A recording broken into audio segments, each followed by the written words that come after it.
Esse é um navio quebra-gelo nuclear russo indo resgatar um navio cargueiro que ficou preso no gelo do Oceano Ártico, na rota do Mar do Norte. Durante o inverno, o gelo cobre quase que completamente o Oceano Ártico, tendo em média 2,5 metros de espessura, mas passando facilmente dos 3 metros. Não é qualquer navio que consegue quebrar esses blocos gigantes de gelo mais altos que uma casa para alcançar essas regiões. E é para isso que foram criados os navios quebra-gelo. Eles servem para resgatar outros navios, abrir canais, fazer patrulha, fazer pesquisa e até mesmo turismo. Um navio de carga padrão possui um bulbo na proa, como vimos no vídeo que fiz sobre isso aqui no canal. Se ele encontrar um bloco de gelo bem espesso, vai bater de frente e não vai quebrar. Para abrir uma rota navegável para eles, existe um tipo especial de navios, chamados de navios quebra-gelo. Eles quebram o gelo basicamente de duas formas. Quando o navio entra em contato de frente com um bloco de gelo, aplica uma força axial sobre ele, o comprimindo. Isso aumenta as tensões de flexão sobre o gelo. Se essas forças forem grandes o suficiente, ele poderá sofrer uma flexão vertical, ou seja, ele irá se curvar, o que é conhecido por flambagem. Não essa flambagem, essa flambagem. Isso porque, apesar de o gelo ser quebradiço, blocos de gelo extensos possuem um certo grau de comportamento elástico por causa das moléculas da água, similar a uma chapa de metal. Se a força aplicada pelo casco do navio no gelo no contato frontal for suficiente para que o gelo se curve mais do que o seu limite de elasticidade, ele irá se quebrar. Caso contrário, temos a segunda forma de quebrá-lo, que é deslizar e subir com o navio no bloco de gelo. Com o seu peso, uma enorme força é aplicada para baixo, flexionando o gelo e o quebrando.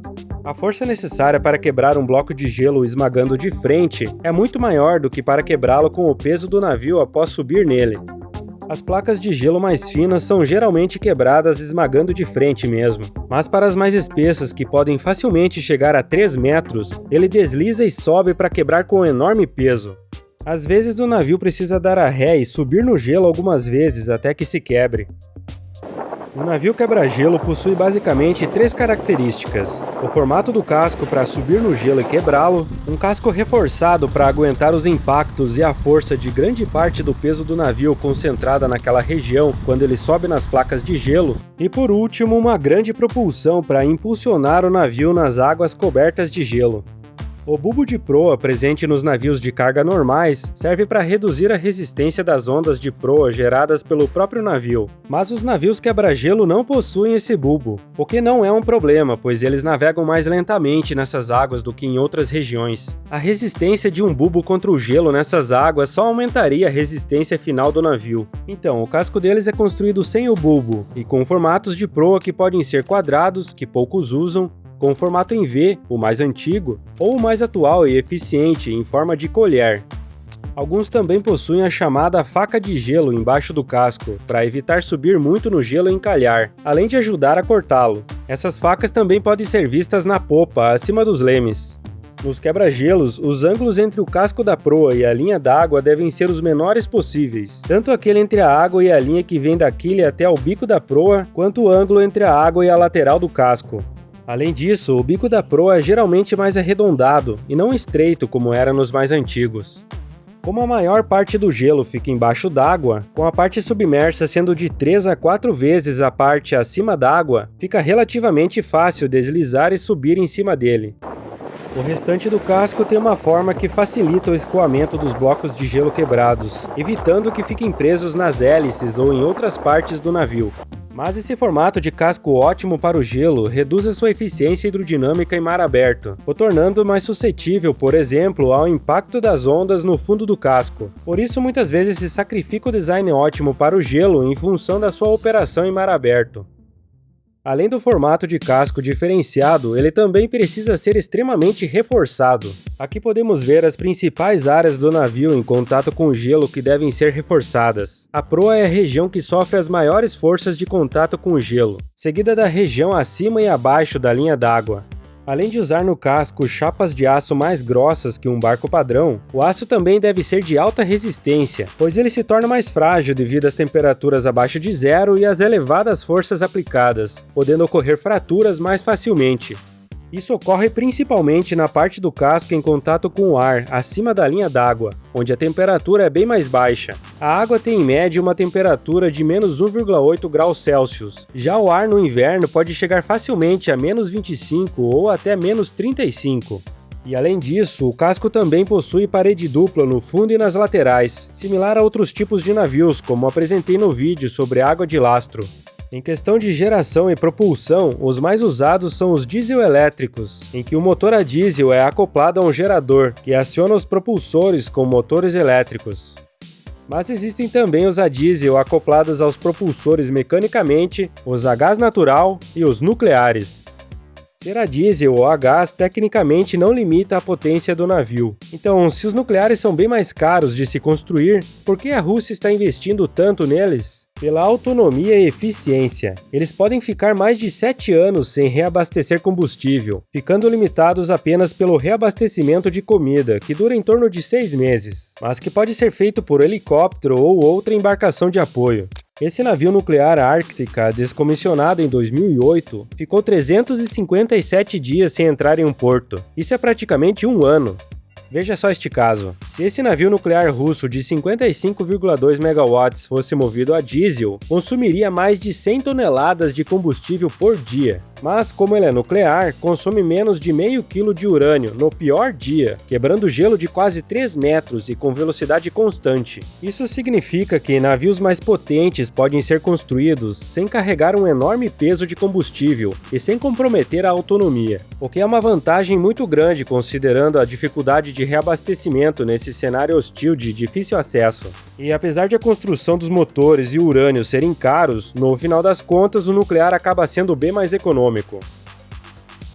Agora vamos fazer uma comparação para ver como os quebra-gelos são potentes. Esse navio porta-container gigante com 251 mil toneladas de deslocamento carregado, que é o peso dele com carga, possui uma propulsão com potência de 59,36 megawatts e velocidade máxima de 43 km por hora.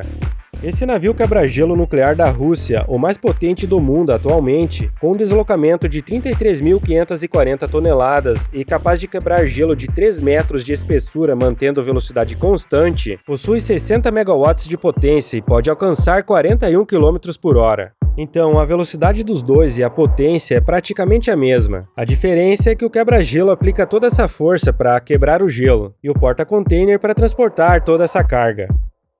Já esse, um dos maiores quebra-gelo a diesel, possui uma potência de 44,8 megawatts e consegue quebrar gelo de mais de 1,8 metro em movimento e alcançar 33 km por hora. Atualmente existem alguns quebra-gelo com um ou dois propulsores montados no casco da proa, funcionando como propulsor e como picador de gelo. Eles vão picando os blocos de gelo já quebrados para reduzir o atrito no casco. Claro que os propulsores projetados para essa finalidade são muito mais robustos que os normais para aguentar os impactos do hélice no gelo, além de serem mais potentes. Eles são capazes de girar 360 graus em torno do eixo vertical, e por isso são chamados de propulsor azimutal, eliminando também a necessidade de ter leme. Em alguns modelos, o motor fica dentro do barco. Em outros, chamados de azipod, o motor, nesse caso elétrico, fica nessa cápsula externa selada, conectado direto no hélice. Um motor menor é usado para fazer o giro de 360 graus. Essa manobrabilidade é muito importante em momentos que o navio pode ficar quase estagnado, situação em que o leme não tem muita utilidade. Outro sistema que tem uma função similar é o propulsor lateral de proa, aqueles fixos e embutidos no casco. Muitos também possuem um sistema de geração de bolhas de ar para lubrificar e reduzir a fricção entre o casco e o gelo. Ar comprimido em baixa pressão é bombeado através de orifícios na parte inferior do casco. Conforme as bolhas sobem ao longo do casco, elas se expandem e criam uma forte corrente de ar e água do mar entre o casco e o gelo, afastando os blocos de gelo do casco do navio e reduzindo a fricção. E não pense que é pouco, é muito ar que é bombeado. Na maioria das vezes, esse ar possui temperatura ambiente, mas também pode ser ar quente. Além de reduzir a resistência, ele também serve para evitar a formação de gelo na altura da linha d'água, porque ela se eleva com os borbulhamentos, além de gerar um spray d'água que ajuda a derreter o gelo. E se por algum motivo o navio ficar parado em alto mar ou em uma doca, a água ao redor pode congelar e prender o navio. Esse sistema pode ser deixado ligado para evitar isso. Ou depois de congelado, entre 10 a 20 minutos após ligado, o navio já consegue se mover.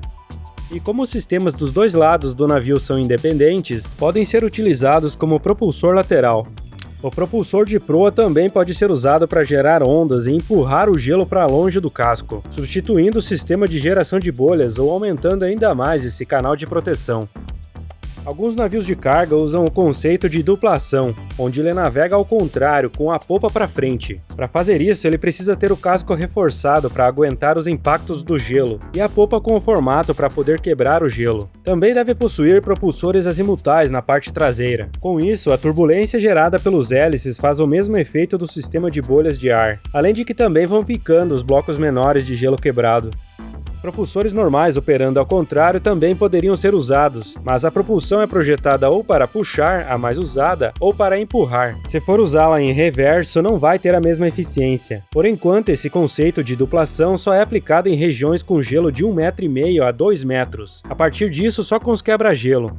A maioria dos navios quebra-gelo operam de frente, mas existem os chamados quebra-gelo oblíquo. São navios com o casco assimétrico que também conseguem quebrar o gelo com o navio na diagonal, ou totalmente de lado. Com isso, ele abre uma passagem em torno de 50 metros de largura, muito maior que os 25 do quebra-gelo padrão, permitindo assim a passagem de embarcações bem maiores. Um detalhe é que, com o ângulo, esse modelo Báltica consegue quebrar gelo com espessura de até 60 centímetros. Já de frente e a ré, mais de 1 metro. Ele possui 3 propulsores azimutais, como os que vimos há pouco, permitindo ele se deslocar em qualquer direção.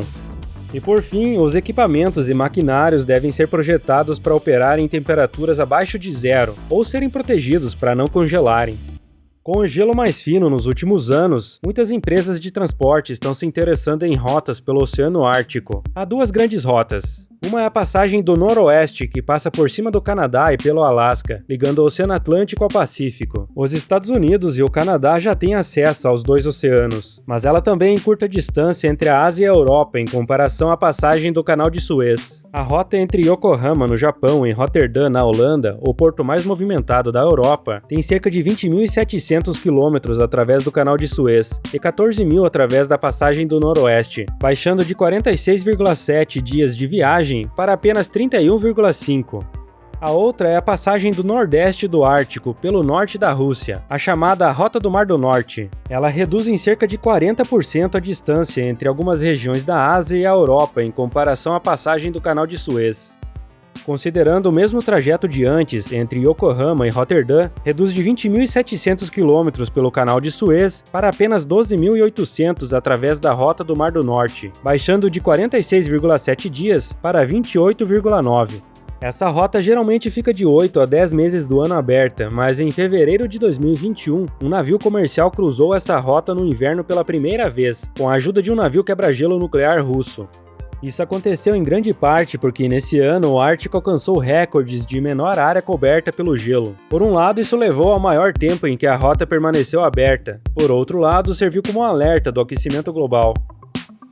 O incidente com o navio Ever Given, que ficou encalhado no Canal de Suez no início de 2021, atraiu ainda mais a atenção para as rotas do Ártico. Soma-se a isso o interesse por cerca de 13% do petróleo e 30% do gás natural do mundo ainda não descoberto, segundo estimativas do Serviço Geológico dos Estados Unidos, além de minerais como ouro, prata, titânio, grafite e urânio, presentes no fundo do Oceano Ártico. Os interessados são países com litoral no Oceano Ártico, que são os Estados Unidos, o Canadá, a Rússia, a Noruega e a Dinamarca, e até outros que não têm, como a China, o Japão e a Coreia do Sul. Lembrando que, além dos mares de cada país, a maior parte, por enquanto, são águas internacionais. A China, inclusive, apresentou em 2017 os planos de uma rota da seda polar. Já a Rússia tem um plano de ter entre 20% e 30% da sua produção de petróleo oriunda do Ártico até 2050. Não é à toa que a frota de navios quebra-gelo da Rússia é a maior do mundo. Atualmente, ela possui 75 deles em operação, sendo 5 nucleares. Ela tem mais que todos os outros países juntos. Claro que a frota inclui até alguns navios da década de 60 e 70, mas todos esses 75 estão em operação. E ela vem aumentando bastante a sua frota nos últimos anos, tendo atualmente 15 em construção, sendo 5 deles nucleares. Os últimos nucleares, conhecidos como Projeto 22220, são os maiores e mais poderosos do mundo atualmente. Possuem uma potência no eixo de 60 megawatts e são capazes de quebrar gelo de até 3 metros de espessura com velocidade constante de de 3,7 km por hora. O primeiro deles foi nomeado Ártica, o mesmo nome daquele nuclear que foi descomissionado em 2008. Eles também estão construindo uma nova classe desses nucleares, muito maior e com 120 megawatts de potência no eixo, o dobro do atual mais poderoso. Ele vai ser 10 vezes mais forte que esse quebra-gelo a diesel, também russo. Será o projeto 105010. Дедвейтом более 100 тысяч тонн и шириной более 50 метров. Como você ouviu, cara, ele será capaz de quebrar gelo de até 4,1 metros de espessura a uma velocidade constante de 3,7 km por hora, sem parar. Tente imaginar o quão grande é um bloco de gelo com 4,1 metros de espessura. O pé direito da sua casa deve ter em torno de 2,80 metros. E se ele fizer aquela manobra de dar a ré e avançar algumas vezes sobre o gelo, quebra-gelo muito maior. Vai ser um monstro.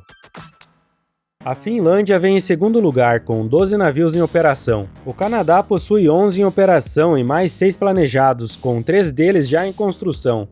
A China tem 8 no total, sendo 2 pesados, mas as ambições dela no Ártico são grandes e já anunciou que está desenvolvendo seu próprio navio quebra-gelo nuclear, o que provavelmente irá tirar o sono não só dos Estados Unidos, como também da Rússia, que apesar de algumas parcerias entre eles, no final das contas a Rússia não quer a sua dominância no Ártico ameaçada. A Suécia vem em quinto lugar com 5 navios em operação e mais 3 planejados. Já os Estados Unidos têm atualmente um quebra-gelo pesado, o USCGC Polar Star, que entrou em serviço em 1976 e está para se aposentar, e um médio, o USCGC Healy, comissionado em 99. Eles também têm outros 3 com menor capacidade de quebrar gelo, mas já demonstraram preocupações com o avanço da Rússia e da China no Ártico, tendo planejado a construção de mais 3 pesados e 3 médios. Há também diversos outros países com menos navios, como a Noruega, a Estônia, a Letônia, o Reino Unido, a França, a Alemanha, a Áustria, a Espanha, a Itália, a Ucrânia, o Cazaquistão, a África do Sul, o Japão, a Coreia do Sul e a Austrália.